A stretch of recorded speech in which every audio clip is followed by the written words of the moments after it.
Қызылорда қаласында Республика күні мерекесі кең атап өтілді. Мемлекеттік рәміздер аллеясында "Менің елім, менің мақтанышым" мемлекеттік туды көтерудің салтанатты шарасы өтті. Оған облыс әкімі Нұрлыбек Нәлібаев пен зиялы қауым өкілдері қатысты. Шара барысында патриоттық әндер орындалды.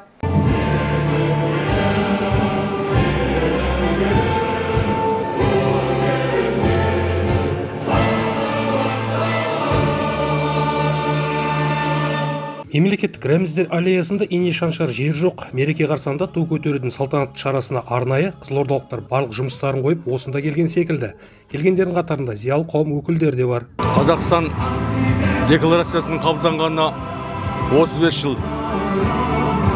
Мемлекетіміз жақсы, ел жақсы, заман жақсы, халқымыз жақсы, кең уақытта, тыныш уақытта өмір сүріп жатыр.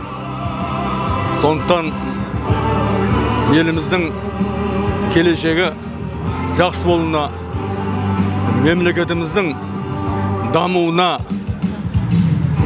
мемлекетіміздің тәуелсіздігіміздің торлы болуына әр уақытта біз тілектеспіз. Салтанатты шара барысында Қызылорданың жетістіктері сөз етілді. Жылдан жылға сыр өнерінің орталығы көркейіп келеді.